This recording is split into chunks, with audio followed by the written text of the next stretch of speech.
நாங்கள் இப்போ பார்க்க போகிறது வந்து பார்த்தீங்கன்னா 2025ஆம் ஆண்டு பட்ஜெட் தொடர்பான விடயத்தை வந்து 2023 மற்றும் 24 சமர்ப்பிக்கப்பட்ட பட்ஜெட்டின் அடிப்படையில் எவ்வாறு அதிகரிச்சிருக்குதா அல்லது குறைவடைஞ்சிருக்குதா, என்னென்ன விடயங்கள் மிக முக்கியமாக மாற்றம் அடைஞ்சிருக்கின்ற விடயத்தை தான் நாங்கள் இங்கே பார்க்க போகிறோம். இதில் மிக மிக முக்கியமாக பார்த்து 2025ஆம் ஆண்டினுடைய பட்ஜெட்டை நீங்கள் எடுத்தீங்கன்னு சொன்னால் இந்த பட்ஜெட்டில் மிக முக்கியமாக சொல்லப்பட்டிருக்க விடயம், அதாவது அரசு எதிர்பார்க்கின்ற வருமானத்தையும் எக்ஸ்பென்ஸையும் பார்த்தீங்கன்னு சொன்னால் வருமானத்தை விட இலங்கை அரசினுடைய பட்ஜெட்டில் இருக்கிற எக்ஸ்பென்ஸ் வந்து அதிகமாக இருக்குது. இது இந்த 2025ஆம் ஆண்டில் மட்டுமல்ல, 2020 இதுவரைக்கும் இலங்கை சுதந்திரம் அடைந்ததுக்கு பிறகு சமர்ப்பிக்கப்பட்ட அனைத்து பட்ஜெட்டையும் பார்த்தீங்கன்னு சொன்னால் பாதீடுகளையும் பார்த்தால் இங்கே வந்து எல்லாமே வந்து பார்த்தீங்கன்னா எங்களுடைய எக்ஸ்பென்ஸு அதிகமாகத்தான் இருக்குது. அதாவது நான் சொல்லுவோம், இது பட்ஜெட்டில் வந்து ஒரு டெபிசிட்டை கொண்டு வரதா இருக்கும், அதாவது எக்ஸ்பென்சிவ் வந்து கூடவா இருக்கும் வருமானத்தை விட.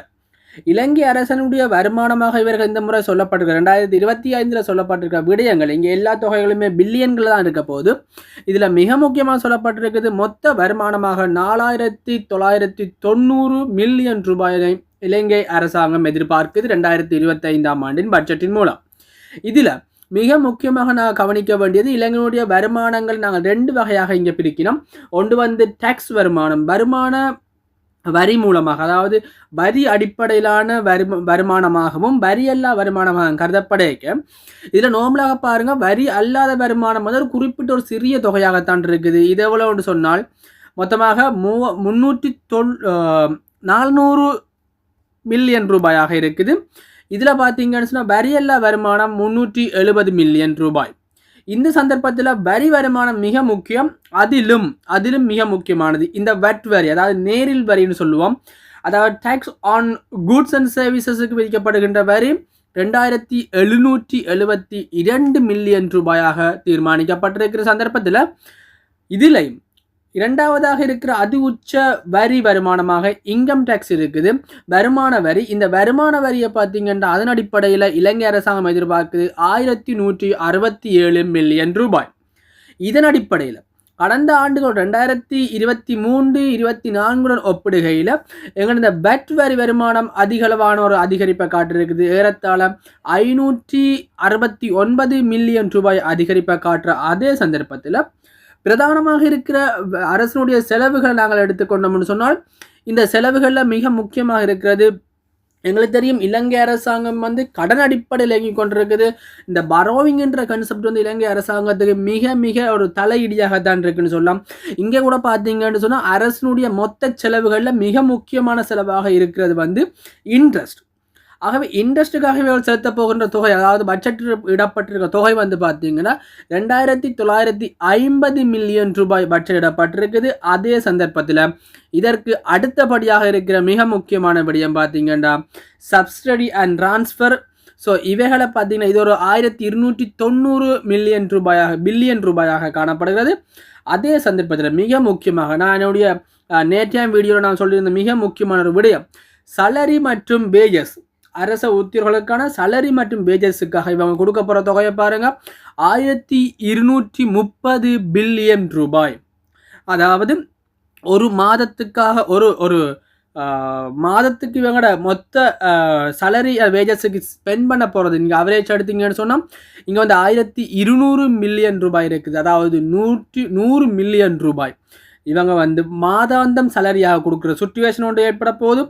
ஆகவே நான் நேற்று ஏற்கனவே சொல்லியிருந்தேன். அதே சந்தர்ப்பத்தில் வந்து இந்த குட்ஸ் அண்ட் சர்வீஸுக்கு வந்து 416 மில்லியன் ரூபாய் இதுவும் அதிகரிச்சிருக்குது. ஒப்பீட்டு ரீதியில் 2024ஆம் ஆண்டுடைய வருமானத்தின ஒப்படைக்க பார்த்தீங்கன்னு சொன்னால் அரசனுடைய மொத்த செலவினம் வந்து அதிகரிச்சிருக்குது. ஏறத்தாழ 1060 பில்லியன் ரூபாயினால் அரசனுடைய செலவினம் அதிகரிச்சிருக்குது. இது மிக முக்கியமான விடயம். நாங்கள் இந்த வருமானத்தை பார்த்தீங்கன்னு சொன்னால் வருமானம் வந்து அதிகரிக்கப்பட்ட தொகை வந்து ஒரு 900 பில்லியன் ரூபாய் தான். ஆனால் அரசனுடைய செலவீனம் அதிகரிச்சிருக்குது. கடந்த வருடத்தை விட இந்த வருஷத்துக்கான பட்ஜெட்டில் வந்து பார்த்தீங்கன்னா 1000 பில்லியன் ரூபாய். ஆகவே இது 100 பில்லியன் ரூபாயால் இங்கே வந்து மிகப்பெரிய ஒரு வித்தியாசத்தை காட்டுது. ஆகவே இது வந்து மிக மிக முக்கியமான அல்லது மிக மிக கவனிக்கப்பட வேண்டிய ஒரு விடயமாக காணப்படும். 2024-23ஆம் ஆண்டில் காணப்பட்ட பொருளாதாரத்தின் தாக்கத்தை விட 2021 பட்ஜெட்டுடைய தாக்கம் மிகவும் உச்சமாக காணப்படுது. அதை நான் என்னுடைய ஃபேஸ்புக் சேனத்தில் நான் போட்டிருந்தேன்னு பார்த்தீங்கன்னு சொன்னால், இது வந்து தேசிய மக்கள் சக்தியினால் அறிமுகப்படுத்தப்பட்டிருக்கிற அந்த பொருளாதார கொள்கையில் இருக்கிற விடயங்களை உள்ளடக்கி, அவங்களோட தேர்தல் அறிக்கையில் இருக்கிற விடயங்களை உள்ளடக்கி தயாரிக்கப்பட்டிருக்கிற பட்ஜெட்டினபடியால் இங்கே மிக முக்கியமாக அரசு செலவீனம் அதிகரிச்சிருக்குது 1000 பில்லியன் ரூபாவினால். இது மிக முக்கியமாக நான் கவனிக்கப்பட வேண்டிய ஒரு விடயமாக காணப்படுது. இதன் அடிப்படையில் எங்களுடைய பட்ஜெட்டை பார்த்தீங்கன்னா, பட்ஜெட்டில் காணப்படுகின்ற டெபிசிட் எவ்வளோன்னு சொன்னால் 2200 பில்லியன் ரூபாய் பண பற்றாக்குறை ஏற்படுறதுக்கான சந்தர்ப்பம் காணப்படுது. இந்த சந்தர்ப்பத்தை, அதாவது நிதி பற்றாக்குறை ஒன்று ஏற்படுறது, நிதி பற்றாக்குறை தான் எங்களோட பாதீடுல, அதாவது ஏற்கனவே சொன்ன மாதிரி சுதந்திரத்துக்கு பின்னரான அனைத்து பாதீடுகள் பட்ஜெட்டை நீங்கள் எடுத்து பார்த்தீங்கன்னா இது எல்லாமே வந்து மைனஸ்லாம் போகும். அதாவது வருமானத்தை விட செலவீனங்கள் கூடவாக போகும். அந்த செலவீனங்களை ஈடு செய்யறதுக்கான வழிவகைகளாக இவர்கள் இங்கே கன்சிடர் பண்ணியிருக்கிற மிக முக்கியமான வடிவம் தான் என்னென்னு சொன்னால், வெளிநாட்டில் இருந்து பெற்றுக்கொள்ளக்கூடிய ஃபண்ட், அதாவது கடன் உதவிகள் மூலம் தான் இதை ஈடு செய்யறதுக்கான வாய்ப்புகள், அதாவது எதிர்பார்ப்புகள் காணப்படுது. அதுக்கான எதிர்பார்ப்புகளை பார்த்தீங்கன்னு சொன்னால் மிக முக்கியமாக இந்த முறை வந்து டோட்டலாக உள்நாட்டில் இருக்கிற உள்நாட்டு கடன் வசதிகள் மூலம் நிதிகள் மூலம் 2125 பில்லியன் ரூபாயினை இவங்க கலெக்ட் பண்ணுறதுக்கு எதிர்பார்க்கணும். இதன் மூலம் வந்து பார்த்தீங்கன்னா வெளிநாட்டிலேருந்து பெற்றுக்கொள்கிற கடனுக்கான அளவு வந்து குறைச்சி கொள்ளக்கூடியதாக இருக்குது. அதாவது வெளிநாட்டிலேருந்து பெற்றுக்கொள்ளக்கூடிய கடனுக்கான அளவை பார்த்தீங்கன்னு சொன்னால் 700 பில்லியன் ரூபாய் கடனை எதிர்பார்த்திருக்கிற அதே சந்தர்ப்பத்தில் வந்து கடனை மீளச் செலுத்துறதுக்காக 625 பில்லியன் ரூபாயினை எதிர்பார்த்திருக்கிறோம். கடன் மீள செலுத்துறதுக்கான சந்தர்ப்பமாக இது மிக முக்கியமான ஒரு இடமா இருக்குது. பார்த்தீங்கன்னா இந்த நிதி பற்றாக்குறை, அதாவது வரவு செலவு திட்டத்தின் வருமானத்தில் இருந்து செலவுகளுக்கு கழிக்க வர நிதி பற்றாக்குறையை எப்படி இங்கே ஈடு செய்யலாம்ன்றதுக்கான விளக்கம் தான் சொல்லப்பட்டிருக்கு. அதாவது இதை ஈடுபடு செய்ய போகின்ற முறை ஒன்று வந்து வெளிநாட்டு நிதிகள் மூலம் ஈடு செய்யப்படலாம், அல்லது வந்து பார்த்தீங்கன்னு சொன்னால் உள்நாட்டு நிதிகள் மூலம் ஈடு செய்யலாம். இங்கே வந்து உள்நாட்டு நிதிகள் பெறப்படுகின்ற எதிர்பார்ப்பு பார்த்தீங்கன்னா இதெல்லாம் எதிர்பார்ப்பு தான். ஸோ பட்ஜெட்ன்றதை நீங்கள் பார்த்தீங்கன்னா ஒரு ஃபோகாஸ்ட் தான். ஸோ எதிர்பார்க்கப்படுகிறது 2125 பில்லியன் ரூபாய் எதிர்பார்க்கப்படுகிறது. இவைகளும் நான் பேங்க் பரோவிங் செக்டர், அதாவது வங்கி அல்லாத கடன் பெறுகின்ற வழிமுறைகள் மூலம் எதிர்பார்க்கப்படுகிறது. அதே சந்தர்ப்பத்தில் வெளிநாடுகளிலிருந்து நாங்கள் எதிர்பார்க்கிற கடனுடைய அளவு 700 பில்லியன் ரூபாய் கடன்களை எதிர்பார்க்கிறோம். அதே சந்தர்ப்பத்தில் நாங்கள் அதை மீள செலுத்துறதுக்கு ஏற்கனவே பெற்ற கடன்களை மீள செலுத்துறதுக்கான சந்தர்ப்பத்தை பார்த்தீங்கன்னா 625 பில்லியன் ரூபாயை மீள செலுத்த போகிறோம். இந்த அடிப்படையில் பார்க்க எங்களுடைய பட்ஜெட்டில் ஏற்பட்டிருக்க ஒரு சின்ன ஒரு விளக்கம் தான், ஏற்பட்டிருக்கிற சின்ன ஒரு விடயம் தான் 2024ஆம் ஆண்டுடைய பட்ஜெட், அதாவது ரணில் விக்ரமசிங்கவினால் இறுதியாக சமர்ப்பிக்கப்பட்ட பட்ஜெட்டில் பார்த்தீங்கன்னு சொன்னால் அது கடந்த தேர்தலை அடிப்படையாக கொண்டு தயாரிக்கப்பட்டிருந்தால் கூட அந்த பட்ஜெட்டில் நீங்கள் பார்த்தீங்கன்னு சொன்னால் இந்த வெளிநாடுகளில் இருந்து பெறுகின்ற கடனுடைய அளவு, கடனை மீளச் செலுத்துகிற அளவு 3044 பில்லியன் ரூபாய் செலுத்துறதுக்கு எதிர்பார்க்கப்பட்டிருந்த சந்தர்ப்பத்தில் இப்போ எங்களுடைய உள்நாடுகளிலிருந்து பெறுகின்ற கடனுடைய அளவு 5000 பில்லியனாக காணப்பட்டது. ஆனால் அதனுடைய கடன் பெறுகின்ற அளவு, உள்நாட்டில் கடன் பெறுகின்ற அளவு இங்கே குறைக்கப்பட்டிருக்கிற அதே சந்தர்ப்பத்தில் வெளிநாட்டிலிருந்து பெறப்படுகின்ற கடனுடைய அளவிலையும் ஒரு சிறிய ஒரு மாற்றம் வந்திருக்கு. ஆகவே இது ஒரு வரவேற்கக்கூடிய ஒரு விடயமாகத்தான் காணப்படுது. இங்கே மிக முக்கியமாக எங்களுடைய வருமானங்கள் குறைவாக, அதாவது வருமானத்திற்கு மேலதிகமாக செலவீனங்கள் வந்து அது சடுதியாக ஒரு அதிகரிப்பு 1000 பில்லியன் ரூபாய் அதிகரிப்பு காட்டுது. இது வந்து ஒரு கவனித்திருக்க வேண்டும் அல்லது கவனிக்கப்பட வேண்டிய ஒரு விடயம். இந்த விடயங்கள், அது சொல்லப்பட்ட விடயங்கள் எல்லாம் நடைமுறைப்படுத்தப்படுகின்ற போது இந்த 1000 பில்லியன் ரூபாய்க்கான விளைவு எங்களோட பொருளாதாரத்தில் பாதிப்பை ஏற்படுத்தக்கூடியதாக அமைந்திருக்கும். இது மட்டுமில்லாமல் இலங்கையுடைய பொருளாதாரத்தை நீங்கள் எடுத்து பார்த்தீங்கன்னு சொன்னால் இருக்கின்ற இப்போதைய சுச்சுவேஷனில் வந்து இலங்கை அரசாங்கத்தில் பல்வேறுபட்ட இந்த பட்ஜெட்டில் வந்து பல்வேறுபட்ட விடயங்கள் சொல்லப்பட்டிருக்குது. இதில் மிக முக்கியமாக சொல்லப்படுற ஒரு விடயம் தான் மாணவர்களுக்கான உதவித்தொகை. இங்கே வந்து நாங்கள் பார்க்க போகிறது வந்து ஒவ்வொரு பிரிவாக நான் பார்த்து கொண்டு போவோம். அதில் மிக முக்கியமாக பேசு பொருளாக இருக்கிறது மாணவர்களுக்கான உதவித்தொகை. வந்து இதற்காக ஒதுக்கப்பட்டிருக்க நிதி, அதாவது சொல்லப்படுது கடந்த அரசாங்கங்களில் ஒப்படைக்க இந்த என்பிபி அரசாங்கத்தினுடைய பட்ஜெட்டில் தான் அதிகளவாக மாணவர்கள் கல்விக்காக நிதி ஒதுக்கப்பட்டிருக்குது. அதன் அடிப்படையில் மொத்தமாக ஒதுக்கப்பட்டிருக்க நிதியை நீங்கள் பார்த்தீங்கன்னா மாணவர்களுக்காக ஒதுக்கப்பட்ட நிதி 4600 மில்லியன் ரூபாய் நிதி ஒதுக்கீடு செய்யப்பட்டிருக்கு. இதன் அடிப்படையில் தரமைந்து புலமை பரீட்சைகள் மாணவர்களுக்கு வந்து 750 ரூபாயாக இருந்த இந்த கல்வி கொடுப்பனவானது உதவித்தொகை கொடுப்பனது யார் ஸ்காலர்ஷிப்பில் பாஸ் பண்ணுறீங்களோ உங்களுக்கு 750 ரூபாய், இது வந்து இன்றைக்கு 1500 ரூபாயாக மாதாந்த கொடுப்பனவு அதிகரிக்கப்பட்டிருக்கிறது மட்டும் இல்லாமல் விளையாட்டில் பாடசாலைகளுக்கான போசாக் உணவு தொகை வந்து 5000 இருந்து 10,000 ரூபாயாக அதிகரிக்கப்பட்டிருக்குது. ஆகவே இது ஒரு மிக முக்கியமான விடயமாக இருக்கிற அதே சந்தர்ப்பத்தில் இந்த டெக்னிக்கல் காலேஜ்னு சொல்லுவோம், டெக்னிக்கல் காலேஜ் ஓப்பன் யூனிவர்சிட்டி இதுவெல்லாம் படிக்கிற மாணவர்களுக்கான கொடுப்பனவாக இதுவரை 4000 ரூபாய் வழங்கப்பட்ட இந்த கொடுப்பனவு வந்து இப்பொழுது 5000 ரூபாயாக 1000 ரூபாய் அதிகரிக்கப்பட்டிருக்கு. அதே சந்தர்ப்பம் மிக மிக முக்கியமானது. நீங்கள் இலங்கையினுடைய அரச பல்கலைக்கழகங்களில் படிக்கின்ற உங்களோட டிகிரியை ஃபாலோ பண்ணுறீங்கன்னு சொன்னால் உங்களுக்கு இதுவரைக்கும் மாப்போல ஸ்காலர்ஷிப்பின் மூலம் உங்களுக்கு புலமை பரிசின் மூலம் கிடைக்கப்பட்ட 5000 ரூபாய், இது 2015ஆம் ஆண்டு அந்த நல்லாட்சி அரசாங்கத்தில் வந்து 5000 ரூபாயாக மாற்றி அமைக்கப்பட்டிருந்தது. அந்த தொகை இப்பொழுது 7500ஆக அதிகரிக்கப்பட்டிருக்குது. அது மட்டும் இல்லாமல் ஒரு இது சொல்லுவோம் நாங்கள் பல்கலைக்கழக மாணவர்களுக்கான ஒரு மாதாந்த கொடுப்பனவாக 4000 ரூபாய் வழங்கப்பட்ட பேர்சரி இப்போ வந்து 6500ஆக அதிகரிக்கப்பட்டிருக்கிற அதே சந்தர்ப்பத்தில் வந்து பார்த்தீங்கன்னா இந்த தேசிய மக்கள் சக்தியினுடைய இந்த பட்ஜெட்டை பொறுத்த வரைக்கும் இங்கே வந்து மக்களுடைய பொருளாதாரத்தை உயர்த்துவதற்கும் அவர்களுடைய உரிமைகளை பாதுகாக்கின்ற அடிப்படையில் வழங்கப்பட்டிருக்கிற இந்த பட்ஜெட்டில் பார்த்தீங்கன்னு சொன்னால் வரி கொள்கைகளில் மாற்றம் இல்லை. அதாவது சர்வதேச நாணய நிதியத்தினுடைய கடப்பாடுகளுக்கு அமைவாக செய்யப்பட வேண்டும் என்ற ஒப்பந்தத்தின் அடிப்படையில் ஏற்கனவே நடைமுறைப்படுத்தப்படுகின்ற வரி கொள்கைகள் மாற்றமடையாமல் தற்பொழுது தொடர்ச்சியாக அதே வரி கொள்கைகளை பின்பற்றுகின்ற அதே சந்தர்ப்பத்தில் புதிய வரிகள் எதுவுமே அறவிடப்படவில்லை என்பதும் குறிப்பிட்டு சொல்லப்பட வேண்டிய ஒரு விடயம். அதே சந்தர்ப்பத்தில் இங்கே அவங்க பார்த்தீங்கன்னு சொன்னால் இந்த வரவு செலவு திட்டத்தின் போதாக வரலாற்றிலேயே நான் ஏற்கனவே சொன்ன மாதிரி கல்வி மற்றும் சுகாதாரத்துக்கு அதிகளவான முக்கியத்துவம் வழங்கப்பட்டதுடன் இவருடைய வரவு செலவு திட்டத்தை பார்த்தீங்கன்னா வறுமை ஒழிப்புக்கான மிக முக்கியமான வரவு திட்டமாக கருதப்படுகிறது. இது நடைமுறைக்கு சாத்தியமாக வருகின்ற போதுதான் இது வறுமை ஒழிப்புக்கு மிகவும் முற்றுப்புள்ளியாக இருக்கும், அல்லது வறுமை வீதம் அதிகரிக்கிறத கட்டுப்படுத்தக்கூடியதாக இருக்கும். அது மட்டும் இல்லாமல் இலங்கை அரசாங்கம் ஏற்றுமதிகள் மூலம் பார்த்தீங்கன்னு சொன்னால் 19 பில்லியன் அமெரிக்க டாலர்கள் வருமானம் ஈட்ட எதிர்பார்த்திருக்குது. ஆகவே ஏற்றுமதிகள் அதிகரிக்கின்ற போது இலங்கையுடைய உள்நாட்டு உற்பத்திகளை அதிகரித்து அதன் மூலம் ஏற்றுமதிகள் அதிகரிக்க எங்களுடைய மொத்த உள்நாட்டு உற்பத்தியினுடைய அதிகரிப்பு ஏற்றுமதியின் அதிகரிப்பானது இந்த 19 பில்லியன் அமெரிக்க டாலர்களை அடைவதற்கான சந்தர்ப்பம் இருக்கும்.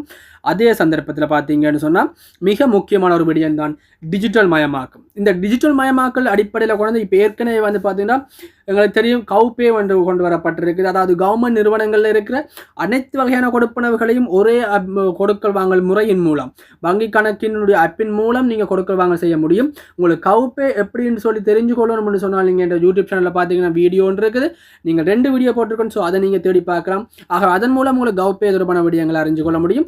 ஆக அவ்வாறான ஒரு செயல் திட்டத்தை இங்கே கொண்டு வரினோம். அதாவது ஒரே இடத்துல மக்களுக்கான அனைத்து சேவைகளையும் வழங்கக்கூடிய பொருளாதார அமைப்புகளை உருவாக்குகின்ற ஒரு மிகப்பெரிய திட்டம் ஒன்றாகவும் 2029ஆம் ஆண்டு அடைகின்ற போது இலங்கையை வந்து தேசிய ஏற்றுமதி அபிவிருத்தி திட்டமாக, அதாவது இலங்கையுடைய பொருளாதாரத்தை ஏற்றுமதியில் தங்கியிருக்கின்ற பொருளாதாரமாக மாற்றி அமைப்பதற்கு, ஏற்றுமதி தங்கி நிற்கின்ற பொருளாதாரம் மாற்றி அமைக்கின்ற போது இலங்கை உள்நாட்டு உற்பத்தியானது தன்னிறைவு அடையக்கூடிய நிலை அல்லது தன்னிறைவு அடைய வேண்டிய ஒரு நிலை காணப்படும். ஆகவே அதற்கமைவாகவும் இந்த பட்ஜெட் அறிமுகப்படுத்தப்பட்டிருக்குது.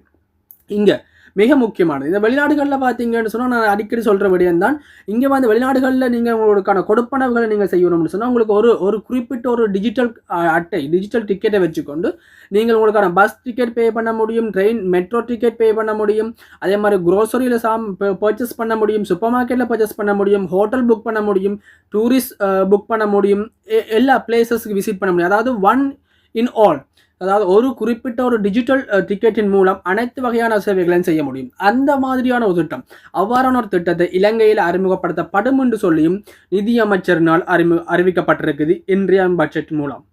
அதே சந்தர்ப்பத்தில் பார்த்தீங்கன்னு சொன்னால் இந்த வரத்துக்கான மிக முக்கியமான இன்னுமொரு திட்டம் தான் இந்த கர்ப்பிணி தாய்மாருக்கான ஊட்டச்சத்து. இலங்கையினுடைய வறுமை கோட்டுக்குள்ள இருக்கின்ற அதே மாதிரி நடுத்தர குடும்ப வசதிக்குள்ள இருக்கின்ற அதிகளவான கர்ப்பிணி தாய்மார்களுக்கு வந்து ஊட்டச்சத்து பிரச்சனைகள் இருக்குது. இதை நிவர்த்தி செய்யணும், அவர்களோட திட்டத்தை மேலும் மேலும் முன்கொண்டு சொல்லணும் என்ற நோக்கத்தில் கர்ப்பிணி பெண்களுக்கு வந்து ஊட்டச்சத்துக்காக 7000 மில்லியன் நிதி ஒதுக்கீடு செய்யப்பட்டிருக்கிறது. மிக முக்கியமானது இங்கே தான் வந்து 3 போசாக்கான விடயங்கள், ஏனைய ஊட்டச்சத்து மருந்துகள், ஏனைய பரிசோதனைகள் அனைத்துக்குமான செலவினங்களாக 7000 பில்லியன் ரூபாய் இங்கே நிதி ஒதுக்கீடு செய்யப்பட்டிருக்குது. அதே சந்தர்ப்பத்தில் திரிபோசா திட்டத்திற்காக மிக முக்கியமான கடந்த காலங்களில் பார்த்தீங்கன்னா அதிகளவான சர்ச்சையை ஏற்படுத்தப்பட்டு திட்டம் இடையினவே நிறுத்தி வைக்கப்பட்டது கடந்த 3 வருடங்களுக்கு மேலதிகமாக. ஆகவே அவ்வாறான திட்டம் இப்பொழுது நடைமுறைக்கு கொண்டு வரணும். இதற்காக நிதி ஒதுக்கப்பட்டிருக்கு. 5000 பில்லியன் ரூபாய் ஒதுக்கீடு செய்யப்பட்டிருக்கு. அதே சந்தர்ப்பத்தில் இந்த நரம்பியல் தொடர்பான நோய்களுடன் பாதிக்கப்பட்டிருக்கின்ற குழந்தைகளுக்கான பராமரிப்பு செலவு மற்றும் அவர்களுக்கான பகலுணவு செலவுகள் மற்றும் அவர்களுக்கான வைத்திய செலவுகளுக்காக புதிய தேசிய திட்டம் ஒன்று கொண்டு வரப்படுகின்ற. அதே சந்தர்ப்பத்தில் பாலர் ஸ்கூல், அதாவது நேசரியில் படிக்கிற பிள்ளைகளுக்கு காலை உணவுக்காக தொகையாக ரூபாய் 100 ஒரு நாளைக்குன்னு சொல்லி புதிய திட்டத்தில், இந்த புதிய வரவு செலவு திட்டத்தில் முன்மொழியப்பட்டிருக்குது. ஆகவே இதுவும் ஒரு மிக முக்கியமான விடயமாக இங்கே கருதப்படுது. ஆகவே கடந்த அரசாங்கங்களுக்கும் பார்க்கிலும் இந்த வருட அரசாங்கமானது சுகாதாரம் மற்றும் கல்வியில் அதிகளவான முக்கியத்துவம் இந்த வரவு செலவில் வழங்கப்பட்டிருக்கிற அதே சந்தர்ப்பத்தில் நெல் உற்பத்தி, அதாவது உள்நாட்டு விவசாயிகளை ஊக்குவிக்கிறதற்காக இவ்வடத்திற்கான நெல் கொள்வனவுக்காக ரூபாய் 5000 பில்லியன் ரூபாய் நிதி ஒதுக்கீடு செய்யப்பட்டிருக்கு. 5000 பில்லியன் ரூபாயினை கொண்டு பெரும்போக மற்றும் சிறுபோகத்துக்கான நெல் கொள்வனவுகளை அரசாங்கம் மேற்கொள்ளும். ஆகவே அதே சந்தர்ப்பத்தில் சந்தையில் அரிசி தட்டுப்பாடு ஏற்படுகின்ற போது கொள்வனவு செய்யப்பட்ட நெற்கள் மீள அரிசியாக சந்தைக்குள்ள விடுவிக்கப்படும். இதன் மூலம் அரிசி தொடர்பான பற்றாக்குறை, அரசு தொடர்பான பொருளாதார பிரச்சனைகளை ஈடு செய்ய முடியும் என்று சொல்லி அரசாங்கம் எதிர்பார்த்திருக்குது. ஆகவே இந்த வரவு செலவு திட்டத்தில் ஒதுக்கீடு செய்யப்பட்ட நெல் கொள்வனவுக்காக ஒதுக்கீடு செய்யப்பட்ட தொகை 5000 பில்லியன் ரூபாயாகலாகும். இது மட்டுமில்லாமல் சிறுநீரக நோயாளிகளுக்கான உதவித்தொகையாக 7500 ரூபாயிலிருந்து தற்போது அந்த உதவித்தொகை அதிகரிக்கப்பட்டிருக்கு ரூபாய் 2500 ரூபாயினால். ஆகவே தற்போதைய புதிய சிறுநீரக நோயாளர்களுக்கான உதவித்தொகை மாதாந்தம் ரூபாய் 10,000 அதிகரிக்கப்பட்டிருக்குது. ஆகவே இதுவும் சுகாதாரத்து தொடர்பாக அரசினால் NPP அரசினால் கொண்டு வரப்பட்ட புதிய திட்டங்களாக காணப்படுகிறது. அதே சந்தர்ப்பத்தில் மிக மிக முக்கியமானது, கடந்த அரசியல்வாதிகளும் தற்போது அரசாங்கத்துக்கு ஆட்சிக்கு வந்திருக்கிற அரசாங்கமாக இருக்கலாம், இதற்கு முன்னர் ஆட்சியில் இருந்த அரசாங்கங்களாக இருக்கலாம், இவர்கள் எல்லாருமே தங்களுடைய வாக்கு வங்கிகளை உறுதிப்படுத்திக் கொள்றதுக்காக, தங்களுடைய அரசியல் பலத்தை உறுதிப்படுத்திக் ஆட்சியை கைப்பற்றிக் கொள்றதுக்கும் பல்வேறுபட்ட பொய்யான வாக்குறுதிகள் வழங்கப்பட்டதுதான் இந்த மிக முக்கியமான விடயம். அதுதான் எங்களுடைய தோட்ட தொழிலாளர்களுக்கான முன்மொழியப்பட்ட சம்பளம் தொடர்பான விடயம். எல்லா அரச கட்சிகளும், இந்த அரசியல் கட்சிகளும், அது மலையக கட்சிகளாக இருக்கலாம், மலையகத்தில் மிகவும் புகழ்பூத்த பழைய கட்சிகளாக இருக்கலாம், அல்லது புதிதாக தோற்றம் பெற்ற கட்சிகளாக இருக்கலாம், அல்லது தேசிய கட்சிகளாக இருக்கலாம், எதிர்கட்சி ஆளுங்கட்சி எவையாக இருந்தாலும் இவை எல்லாரும் தங்களுடைய அரசியல் மேடைகளையும் தேர்தல் பிரச்சாரங்களையும் சொல்லப்பட்ட ஒரு விடயம்தான் தோட்ட தொழிலாளர்கள், எங்களுடைய மலையக மக்களுக்கான அடிப்படை சம்பளம் 1700 ரூபாய் அல்லது 1700 பிளஸ் தருவன் என்று சொல்லப்பட்டிருந்தது. ஆனால் அது இதுவரைக்கும் வழங்கப்படவில்லை. கடந்த அரசாங்கத்தில் தொழில் வர்த்தகமான வெளியிடப்பட்டாலும் அதை நடைமுறைப்படுத்த முடியாத சந்தர்ப்பம் காணப்பட்டிருந்தது. ஆனால் இது தற்பொழுது NPP அரசாங்கத்தினால் பார்த்தீங்கன்னா வரவு செலவு திட்டத்தில் இதற்கான அறிவிப்பு வழங்கப்பட்டிருக்கிறது. எனினும் இந்த திட்டமானது, இந்த 1700 சம்பளமானது எப்பொழுதும் மக்களுக்கு, தோட்ட தொழிலாளர்களுக்கும் கையில் கிடைக்கின்றதோ அப்பொழுதுதான் அது உறுதிப்படுத்தப்பட்ட ஒரு கொடுப்பனவாக கருதப்படும். அதுவரைக்கும் அதை உறுதிப்படுத்த முடியாது. எனினும் இங்கே பட்ஜெட்டில் 1700 வழங்கப்படும் என்று சொல்லியும் சொல்லப்பட்டிருக்குது. இவைதான் இலங்கையினுடைய NPP அரசாங்கத்தின் முதலாவது பட்ஜெட் தொடர்பான ஆராய்ச்சி ஆய்வு. ஸோ நான் இங்கே பார்த்தீங்கன்னு சொன்னால் எனக்கு கிடைத்த தகவல்களை அடிப்படையாக கொண்டு அவர்களுடைய மொத்த வருமானங்கள், மொத்த செலவினங்கள் ஆய்வு செஞ்சிருக்கிறோம். ஸோ இவ்வாறு ஆய்வு செய்யப்பட்ட இந்த விடயங்கள் தொடர்ந்தும் பல்வேறுபட்ட ஆய்வுகள் நாங்கள் மேற்கொள்ளும், துறை ரீதியான ஆய்வுகளை நாங்கள் மேற்கொள்ளும். அது தொடர்பான விடயங்களையும் நீங்கள் தொடர்ந்து வருகின்ற வீடியோவில் நீங்கள் எதிர்பார்க்கலாம். ஆகவே உங்களுக்கு இந்த வீடியோ பிடிச்சிருந்தால் சசி SL பிளாக்கை நீங்கள் சப்ஸ்கிரைப் பண்ணிக்கொள்ளுங்க. ஸோ நீங்கள் சப்ஸ்கிரைப் பண்ணிக்கொள்கிற மூலம் புதிய அப்டேட், புதிய விடயங்களை உங்களுக்கு தெரிஞ்சுக்கொள்ளக்கூடியதாக இருக்கும். பட்ஜெட் தொடர்பான துறை ரீதியான அனலைஸ், அதே மாதிரி அரசனுடைய நிலைப்பாடுகள் என்னன்றதை நாங்கள் தொடர்ந்து வருகிற வீடியோவில் பார்க்கலாம். இந்த பட்ஜெட்டை பொறுத்த வரைக்கும் நாங்கள் ஒரு வரியில் சொல்ல போனால் NPP அரசாங்கத்தினால் உருவாக்கப்பட்ட தேர்தல் அறிக்கையில் சொல்லப்பட்ட வாக்குறுதிகளை இங்கே பட்ஜெட்டாக சொல்லப்பட்டிருக்குது.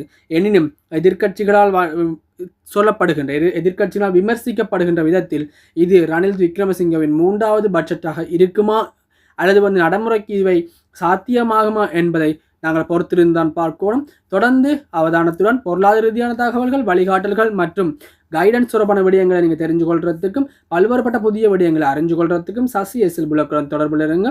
சசி SL பிளாக்கை சப்ஸ்கிரைப் பண்ணிக்கொள்ளுங்க. அதன் மூலம் புதிய பல்வேறு விடயங்களை அறிந்து கொள்ளக்கூடியதாக இருக்கும். நன்றி.